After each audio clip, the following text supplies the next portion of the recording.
Professor Imani Perry, Professor of African American Studies at Princeton. Thank you for joining us here at the Nantucket Book Festival. Thank you for having me. I'm delighted. Well, the last time, you are now a veteran, an alum of the Nantucket Book Festival. Yes. Last time Imani was here was virtually, and it was a Juneteenth celebration, and here we are one day before Juneteenth. And, well, before we even go on, give us the quick summary of what Juneteenth is and why it's so important. Sure. I mean, so Juneteenth is really, it's part of a suite of holidays. So it celebrates the moment in Galveston when June 19th, 1865, when the end of the war was announced to enslaved people there. And so which was belated, right? And so they celebrate historically in Texas and then in adjacent states emancipation on that date. And the thing that's really sort of profound about it is that it's a celebration, but it's also a recollection of a very tense moment. There were many who were slaveholders who did not want to allow the enslaved to be free. It was a kind of belated announcement. There was a great deal of tension and violence in that moment. And so it became this annual celebration, in many ways, you know, akin to Memorial Day, which also started out as a celebration of African Americans who were celebrating the memory of their dead from the Civil War.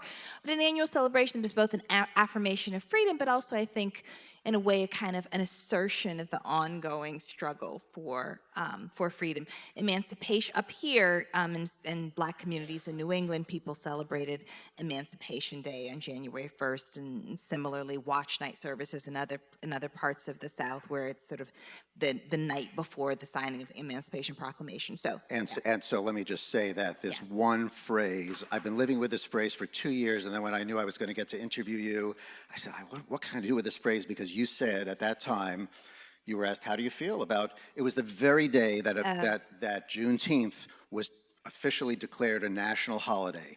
And you said, it's both a kind of hopeful moment and a moment in which we have to think about the dream deferred over and over again. And I walked around with that phrase, the dream deferred, and then I started to immerse myself in your work in no particular order, and I got to your book on, and by the way, Imani has written 7 books, but that's not what makes it special. It's the range of topics she has covered and taught us about.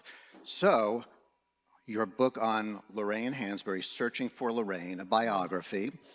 And then I was looking into the biography and reading, and I said, oh my gosh, there's that phrase, dreams deferred. Yeah. And it was from a poem that the great Black poet of the Harlem Renaissance, Langston Hughes, by the way, I'm speaking like I know this stuff. I know it because I've read your work. Langston Hughes wrote a poem called Harlem. Yes. And tell me about dreams deferred. Yes, he says, what happens to a dream deferred? Does it dry up like a raisin in the sun, or fester like a sore and then run? Does it stink like rotten meat, or crust and sugar over with a syrupy sweet? Maybe it just sags like a heavy load, or does it explode? And A Raisin in the Sun comes from the title of that play, which is, you know, the first play by a Black woman on Broadway, written by Lorraine Hansberry. The most widely produced play by a Black playwright in the country comes from that poem. And Hughes was a mentor of Hansberry's. Yeah. And so I have been asking myself while reading your work, what does happen to a dream deferred? Yeah. And we can all relate to that in some way or another. Does it explode, or does it dry up like a raisin in the sun? And very importantly, what does Langston Hughes mean when he says, does it explode? Is that a good thing or a bad thing? I don't think there's a single answer. I mean, so many things happen to deferred dreams, right? And this is why there's an activist, Miriam Kaba, who uses this expression that hope is a discipline. I think hope is also a practice, and it's a commitment, right? And so the dream deferred, right, again and again, the dream for freedom, the dream for emancipation, the dream for justice, the dream for suffrage, all these dreams, right, that have been even once achieved, then snatched away. that the fact that they have been sustained is such an extraordinary part of the tradition that I come from, but they're not sustained in a kind of Pollyanna-ish way. It's difficult. So sometimes they do dry up, sometimes they do fester, sometimes they explode in rage, sometimes they explode in renewed commitment to fighting for justice. Sometimes those are the same thing. Well, and I have to tell you, I think there was a phrase where you were describing this Lorraine Hansberry who really carved her own path. Yeah. You said something like she exploded onto the scene. And I Yes. said, oh, explode can be a really good thing. Yes. Oh yeah. She was and really extraordinary. So Lorraine comes from this sort of affluent, bourgeois, college-educated family on the south side of Chicago. Her father is a realist. He's called the Kitchenette King. He's a real estate mogul, and she's different from the Wait, rest her of her father family. was, Carl Augustus Hansberry. and was he Jewish and, No, that was no, her husband. that was her husband. Her husband was, Yes, okay, her father was a Mississippian, that's right. and her parents migrate from her mother was a Perry from Tennessee. I tried to find a relationship. We're not related. I tried. She's from a part of Tennessee that's close to where my family's from Alabama. People told me I should lie. I don't believe in that. But it comes from this really extraordinary family. Her uncle was the father of African studies, the field, period. He was a professor at Howard. And Hansberry is this sort of, becomes this radical leftist counterculture intellectual, drops out of school over and over again, winds up in Greenwich Village, marries a Jewish man, and also is like, I'm a lesbian. I mean, she's just this sort of really interesting person, brilliant, absolutely brilliant. Studies painting in Ajijic, Mexico, and is like sort of becomes passionate about art in that way. And she, out of her political and intellectual commitments, writes this play that transforms American theater. And I'm interested in people like that. I'm interested in people. I'm interested in the sort of the. I'm interested in the dance between the dream deferred, or the perception of failure, or the roadblock, and then people finding their way to something beautiful and meaningful, and maintaining a commitment to justice or to a better world or to beauty. So Hansberry was a perfect sort of vehicle for me to start to write for a broader audience than I had previously. And it's so interesting because that dream of writing for a broader audience, Yes. from what I remember you telling us about Langston Hughes in this book, Yeah. he wanted to be accepted by a much broader audience. He was considered the great black poet of that time. He had a big black audience and he wanted more. Is that right? Do I remember it correctly? Yeah, I mean, it's interesting that that's true. And he also wanted to write in a way. He had this wonderful essay, "The Negro Artist and the Racial Mountain," in which he rejected the idea. He never wanted to just be a poet, right? So he wanted an audience, but he wanted an audience that allowed him to continue to be deeply rooted in his identity, right? And to use the language of his people. And that was one of the influences on Hansberry. That Hansberry, when she wrote in the vernacular of the South Side of Chicago, and she wrote of the people, honestly, who lived in the houses that her father owned much more than her own family, right? She wasn't writing upper middle class black life. She thought the lives of poor and working class black Chicagoans was where the story really was. And so that was, in some ways, to bring that world to the larger society. In some ways, as I read your stuff and you're talking about that, we talk about musicians, and sometimes there's a lineage of, oh, that person was taught by this great person who was taught by that great person, and it traces all the way back to whomever. I almost feel like your work is really, there's a lineage there, and you have the broader audience. And I have to tell you that the first book I read of yours, it's the only one that I have a hard copy of because I often download my books so I can search keywords at a moment's notice, but it's Breathe, a Letter to My Sons. And this whole dance that you talk about, between really hope and making sure that the dream deferred is not deferred forever, a lot of that is in this book. And I just want to say a shout out to my mother-in-law who's not here, but she is a teacher. I think it's, Nancy, is it okay if I mention her age? my mother-in-law, who I love, who's Marie, who will be here soon, and she was a long-time teacher, always has a book by her side, and the first time I discovered Imani Perry, this book was on her table, and it wasn't just on her table because as I read it, it was annotated. Every single page was annotated, and it was one of these annotations that is like, what isn't annotated in this book? So that's how I discovered you. But tell us, as a parent, Yes. because last night you said, how many people were here last night? Okay, a fair amount of people. So in your address about freedom, it was very much focused on family and keeping family together. So I want to just shape your answer a little bit by saying one thing I learned from you is that coming back to Juneteenth, one of the first things that enslaved people did when they were freed was to search for their family members from whom they were separated. Take us from that to what you're trying to teach your two sons in Breathe. Oh, yeah. I mean,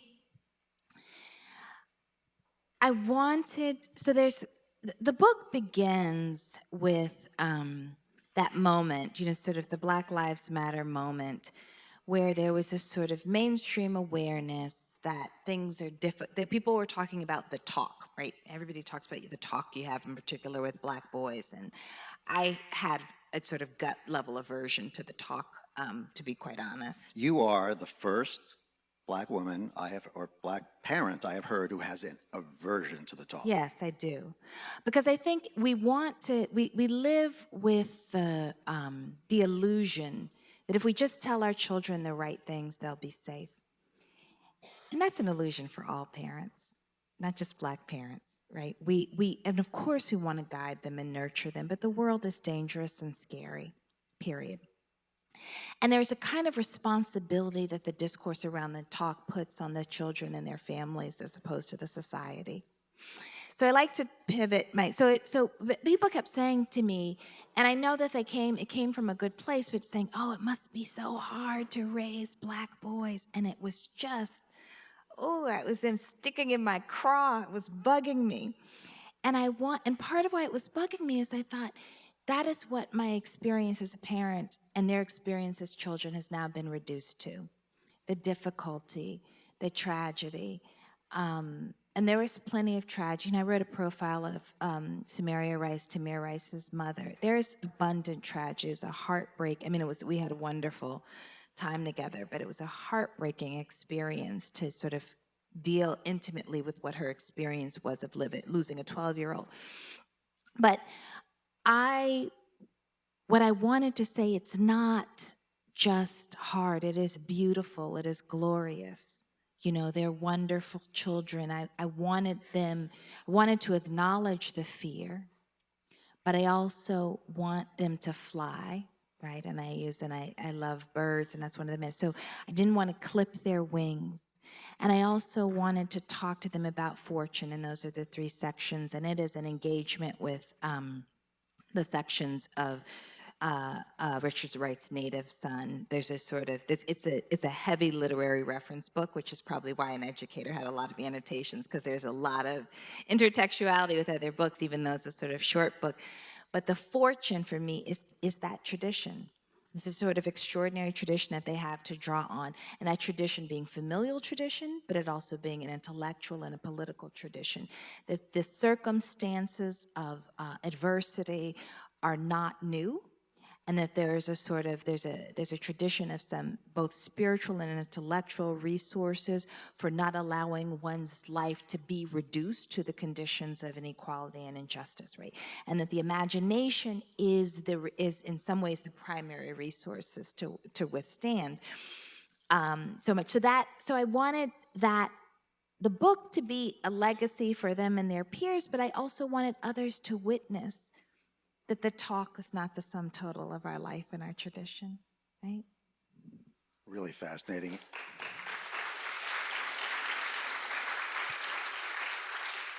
And so speaking about your own family lineage, last night you said that so much of your work, you have your grandmother by your side. And I said, uh-oh, I missed that one. And I said, what do I have to read? And I realized that in your latest book. Yeah, my Birmingham chapter. Yeah.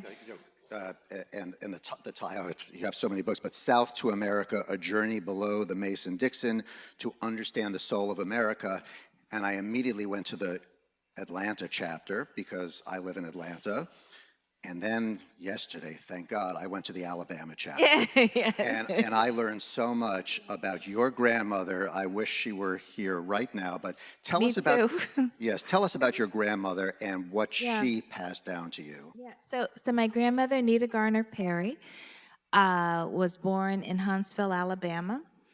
And I'm going to say a couple of things. One is one of the most distinguishing features of her life is that she worked as a domestic primarily. She had 12 children. She sent all 12 children to college. Yeah, she was an amazing woman. I mean, and had a husband, but she really is the one who sent the 12 children to college. Um, and the relationship, and she, my grandmother taught me many things that I hold on to on a daily basis. Of course, this incredible self-regard, belief in one's own intellectual abilities. She read every day. I got the habit of reading every day. People think, but my mother has a doctorate, she's an intellectual, but it was really watching my grandmother read every day that is the sort of first lesson in reading. And she also, the self-regard is sort of expectation of a certain kind of excellence, but also a confidence in that excellence that she imparted. One of my favorite details of the book is that my grandmother was very proud of having attended this high school in Nashville, Pearl High. She'd been sent away. So one of the features of segregation that we don't often talk about is that many districts didn't have high schools for black children. So people would send their children to other places to go to high school. So she was sent to Nashville to go to high school, and she would always talk about Pearl High, with this incredible pride. My grandmother didn't, she wasn't a high school graduate. I thought, oh, so she, she liked her high school, that's cool. And then after she passed, everything she ever said to me, I would just go over constantly. So I started to read about Pearl High. It's this extraordinary high school in Nashville that just provided, at a time, the only black public high school in Tennessee, provided a wonderful education. So and then I'm talking to one of my colleagues, Kianga Yamada Taylor, who is a Pulitzer finalist, an extraordinary intellectual, and I said, my grandmother, reading about my grandmother at Pearl High, and she says, my parents went to Pearl High. She's from Dallas. She said, my parents went to Pearl High and my grandparents went to Pearl High. And I was like, wow, that's crazy. It's amazing. Then I have dinner with another colleague, Rena Goldthry. She's a wonderful historian of the Caribbean. She's from St. Louis. I'm talking to her.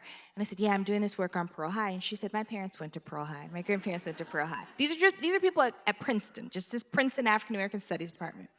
So then I'm talking to Eddie Glaude, you know him, and I said, to Eddie, I said, yeah, I said, Kianga and Rena's folks both went to Pearl, and he said, he's from Mississippi. My grandmother lived in Nashville in high school. He said, I should look into that. And so he calls his grandmother, and he said, dear, did you go to Pearl High? She said, sure did, baby. And so this little department at Princeton University, 4 faculty attached to this single high school, which is an indication of the kind of institution that, and my grandmother didn't finish high school, Eddie's grandmother didn't finish high school, but an institution that actually functioned to create opportunity generations later. And so my grandmother becomes a conduit for doing the kind of discovery work to think about what made me possible, what makes us possible, right? Notwithstanding, I could talk in so many ways about and I do, about what wasn't possible for her, but I also want to trace the thread of how she made me possible. There's so much written, and it's extremely relevant today, about the lack of generational wealth in Black families because of all the restrictions. Yes. And this is a case where there was generational wealth passed down. Oh, absolutely. And I've been talking, and even in books that are not sort of about, so my second book, which is a much more traditionally academic book, but I talk a lot about resourcefulness, right? So in the absence, right, acknowledging all of it's about sort of the persistence of racial inequality in the United States and all of the various mechanisms, the culture of inequality. But I talk about the various kinds of resourcefulness that existed. Another would be that my mother was one of 12. They all went home, right? So there wasn't wealth that could be imparted, but people could return home in a way now that everybody's kids come back, right? But back then, to come back to actually the domestic space becomes a kind of resource that allowed people to sort of prepare themselves for graduate education or the next step. And so, yeah, and I am firmly of the mind that one can both identify the persistence of inequality and also acknowledge joy and resourcefulness, that it is not to make the argument about injustice doesn't mean you have to pretend you have nothing. When you're talking about resourcefulness, there was a phrase I wrote down that I love that you used. It was a creative resilience. Yes. Give me an example where you've been creatively resilient. Oh, gosh. Actually, Well, you know I'll what? give you. Hold on. I want you to address a specific example. Okay. Because it was so powerful to me, and I didn't know it until you just wrote this op-ed piece in the New York Times just recently. Because for those of you who don't know, Imani Perry isn't just a professor, also has a law degree from Harvard Law School and a PhD as well. Yeah. And, I didn't want to. I could have done that if I wanted. I chose not to. I chose not to. But you wrote this piece entitled "A Dangerously High Threshold for Pain." Your personal story. Tell us about that, because if there's a story about creative resilience, it's got to be in there. Thank you. Yeah, so it's it was an excerpt of an Audible original, which you can get, that has the same name. I was diagnosed with lupus while a student, a graduate student. I also have Graves' disease and chronic migraines. And so the story is about what it has meant to live with a collection of autoimmune diseases that have been debilitating at various points of my life. And actually, I'd read so many books. I read my response to, as it is with everything, my response to being diagnosed is to read everything I can find on this subject and to be a student of it. But so much of what you read when you're a person who has chronic diseases and the books are sort of about, and then I did all of these things and I was really healthy and then I was okay, right? And the reality is that most of us, if we are, and this is even if we are fortunate, experience some degree of disability in our lives. But those are the moments when, we are often isolated, even though it's actually the thing that unifies us all, right? Our physical frailty, our moments of disability are actually deeply connecting, but we retreat. And so I wanted to have a relationship to my diseases, and that was both honest and about the anguish about them, but also one that wasn't about sort of moving past them, but actually living, understanding this as part of what it means to be human, right? I'm not getting past, I'm living with. And that's a story that is worth telling, I believe. Yeah. And didn't the onset of this happen? Was it While I was a student, oh yeah. a student, and was it before law school or after? It was it was right before, it was as I was preparing for my general examinations for my PhD. Was the day after my exams, I had a pain in my hip that was searing. That was the beginning. Right. Yeah.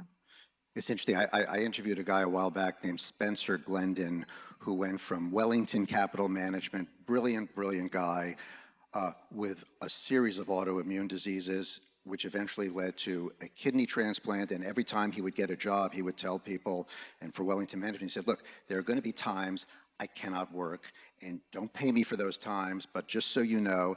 And he had this phrase he said, I can live a perfectly bountiful life within limits.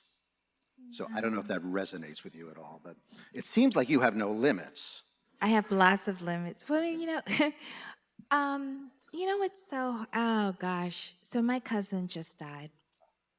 and from sarcoidosis, which is an autoimmune disease. And he was diagnosed after I was diagnosed.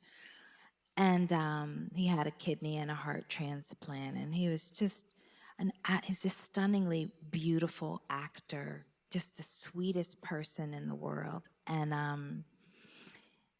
I don't take the fact that I'm here for granted. You know, there was nothing more virtuous about I wasn't more virtuous than he was. I wasn't a better patient. It was sort of an accident of life that that the thing that I'm called to do, which is write, is something that I can do, write and read while I'm ill, right? And so the question is, okay, so given that for me, the reality is within limits. There's lots of limits, and I try to honor my limits, but I also try to acknowledge that there's a part of this that is just luck. And I talk about that because people will make a virtue of healthfulness, and I can't stand it. You know, people will act like A virtue of health, fitness? healthfulness. Healthfulness. Right, that you're healthy because you're a good, decent, you know, that's not, you know, it just happens. Tragedy just happens, you know, and that's part of life. So now part of what I'm writing is also about him. So within limits, but then how do you tell the story that you do tell truthfully to understand that sometimes we just don't make it? Let me ask you one more question about your family lineage, and then we'll open it up to questions. But you know, I was struck. I had made a mistake. I referred to Lorraine Hansberry's father as Jewish. Her husband was Jewish, Yes. which And my dad is Jewish. and your Jewish. father is Jewish. And you know, I care about this because I found like I was proud of my people. It's like you know, your Jewish father. Not your biological father, but from the time you were one, he raised you. Absolutely. And raised you with your history and culture in mind. How did he do that? What did he teach you? Gosh. You just want me to cry, huh? That's what you want? No, I want to cry. You know, he was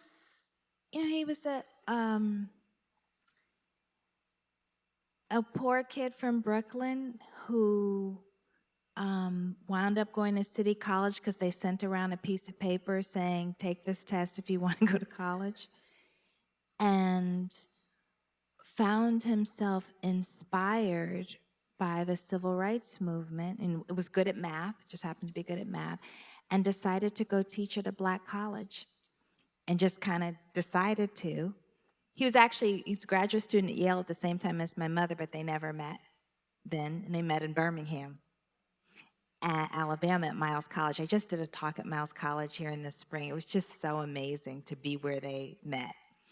And I'm still close to their sort of community. And he was humble, deeply convicted, introduced me to Black history and talked to me probably more than anybody about both race and gender, frankly, and what I would face, the adversity I would face, but also just a sort of organic intellectual. Like, you know, we went to museums every week. We read, you know, he took me to George Bernard Shaw and Shakespeare in the Park, and wanted me.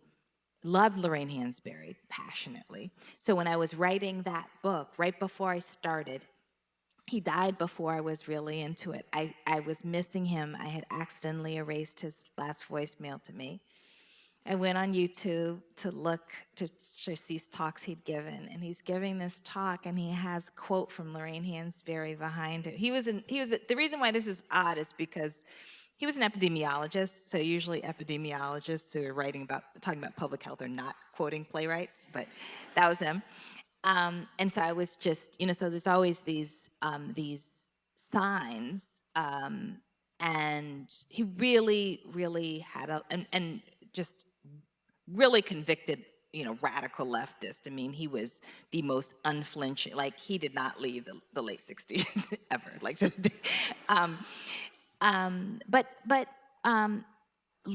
loved Alabama, and risked his life in Alabama and wanted me to move back to Alabama, and I haven't yet, but taught me along with my mother gave me my home there, but he taught me to cherish it. And so South to America has a great deal to do with him. Yeah. And I had not known about that link between Yale and what's the college in the South? Miles College. Miles College, Yeah. which is still around. It's still Yeah. around, yes. So, well, And they you both just taught spoke it, and there. they taught at my yeah, and they taught at both my parents also taught at my family's high school, which was Holy Family High School too in Birmingham, yeah. That's amazing. Well, and yeah, I don't want to ignore your mother because I know you have written about how the two of them were Yeah. organizers, that word Yes. organizers. So you grew up with that example too. Absolutely. And I have to think that that gives you some optimism because, you know, what makes us hopeful and optimistic is when we get information, intelligence that we can actually use to take action. Yes. And you had that model for you. I did, and it is the expectation that you are supposed to be of service was, and I'll be completely honest, for me, it was a source of anxiety. And I was very clear, I'm not going to be an activist, like a professional like I did not want to do because I associated it with a lot of the, I saw a lot of suffering as a consequence of that, but also a deep admiration and also a sense that I am supposed to be civically engaged was always present. But one of the glorious things about having written South to America is that there are people who are reading the book who were organizers with them in the South who are now sending me materials. So I have these like minutes from the Southern Conference Education Fund where my parents are like arguing with people, or or papers, articles they wrote in the early 70s. So I now have an archive of them that I wouldn't have had otherwise. One of their friends came down. He was on his way to take his papers to the University of Virginia, and he was like, well, I'm just going to bring you some. There's some of the stuff that the University of Virginia doesn't want, but I wanted it because it had to do with my family. So again, the inheritance is absolutely something I cherish. Yeah.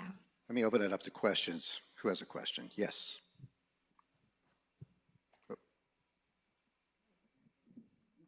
I was curious about your book, South, to America, to hear more about that book, your newest book. Yes. Yeah, so it is a journey through that is actually a sort of physical journey, and it recounts many of both over the past couple of years, but a sort of longer trajectory of years of going back and forth from the South. I was born in Alabama, I was raised in Massachusetts, and I spent my life going back and forth, and also some in Chicago. But it's also basically a book that begins with the idea that the South is conceived of as the sort of repository for the nation's sins. And what I want to say is that, in fact, that's because, in many ways, that's where the nation began. And the ways of the country that can be deeply exploitative, that can exclude, actually, that made the prosperity of the nation are rooted there. So that the whole country, in many ways, has always not just benefited economically from the South, but been shaped by it, and it continues to be a bellwether. So, for example, if you think about who paid the Revolutionary War debt, well, that depended upon unfree labor. When you think about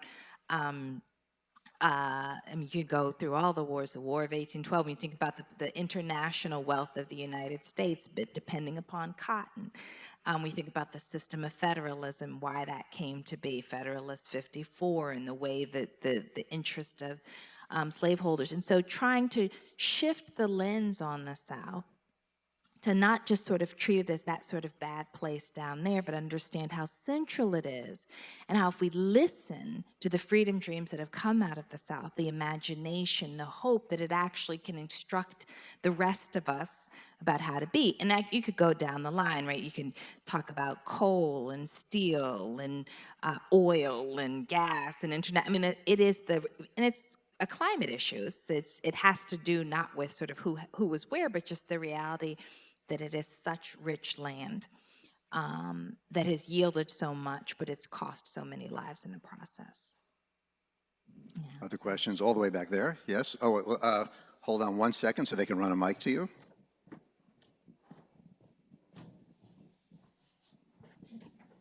Thank you, Dr. Perry. Thank you. What age did you spend in Cambridge? What ages? And what were you mostly doing in Cambridge? And since I know Cambridge pretty well, which schools were you going to? Which elementary and middle school? Okay. Thank you. Okay. So I was in Cambridge from 5 to 17 during the school year only. So every summer, every holiday, I was gone, either in Alabama or Chicago, which is relevant because I missed a lot of Massachusetts summer culture. I attended Cambridge Friends School, except for when I was at King Open with Ilion in second grade. So had Quaker education. I went to 3 high schools, as we don't have enough time to discuss all of that. But I went to the Commonwealth School, Cambridge Fringe and Latin, and Concord Academy. And then I was back in Cambridge from ages 22 to 27 for graduate school and law school. I'm so glad to see Ilion in the audience because she told me last night that you two went to second grade together. Second grade. And Ilion, do you have anything? Now that you see your classmate? Well, can I say something? Please do, yes. So we ate lunch together, and Ilion she like nobody could draw like her in second grade. And so she could draw eyes that sparkled, and she taught me how to do it. And so that was one thing. And then so just absolutely adored her. And then I saw her again our freshman year of college, and she had red patent leather clogs that were the most beautiful shoes I had ever seen. So anyway, those were like 2 really important moments in my life with Billy. I'd like a drawing. We'll all get a drawing lesson from you afterwards. Anybody else? Yes. Dr. Perry, I could listen to you speak all day. You have such a melodious, meditative voice. Thank you. And your speech last night was just goosebump raising, wonderful. Thank you for sharing about your health conditions. And I was wondering, how do you fill your tank, both energetically and creatively, so that you can keep being creative and keep producing and teaching and writing?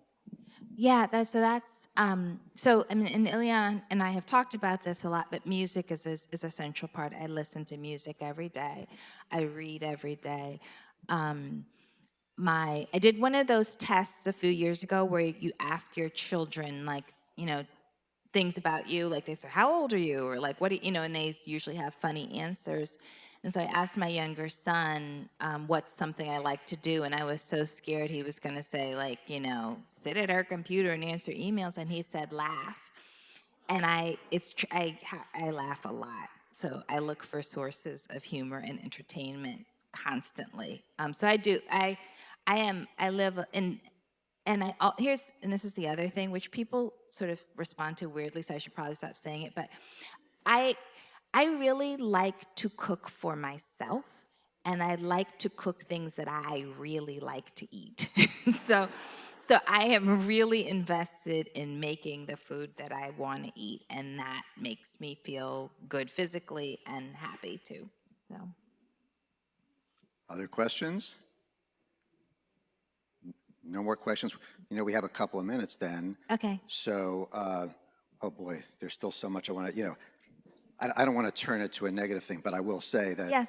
Your work takes those currents, those negative currents of history, and then the positive currents, which sometimes come with the imagination. And look, we've got headlines just this week of the Minneapolis Police Department, where they found that the George Floyd thing was not a one-off, and that it was persistent and seen throughout this. And I have to go back to it. Yes. There was an anecdote about a sheriff, a black woman sheriff, most senior police officer in Minneapolis, who said when she takes her uniform off and drives in her car, when she sees a squad car in back of her, she gets very nervous. Oh, absolutely. So I don't know what your reaction, because they also said there might be a consent decree there. And I'm thinking, well, you're an attorney, and do you have hope for that Not situation? speaking as an attorney, I'm just going to say that. It's hard. Well, let me say this. So I taught this spring James Baldwin's 1966 essay for the Nation, Report from Occupied Territory, which is just a stunning piece. But it's one of these reminders, which is about the Harlem Six, which is about a case of children knocking over a fruit cart in Harlem. and police start to beat them, and so adults intervene, and those adults are beaten, and then those adults that intervene to protect the children are accused of murder, trumped up charges.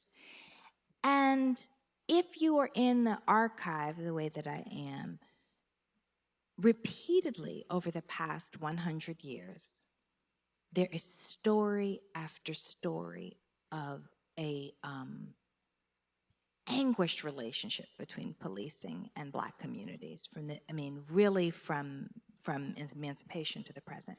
So hopeful in the sense of, do I think that this will likely, does my intellectual side think that this will change in my lifetime? No.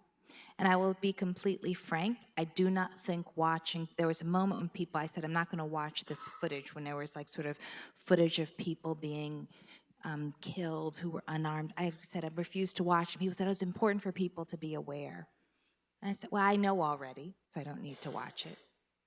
But also, so we watched many, many episodes of killing, there's no appreciable difference, statistically speaking. You have individual episodes. So that's not, but so I think we have to get beyond the affective dimension of it and start to think, okay, well, that was not what was going to change things. So what becomes the next strategy for intervention, right?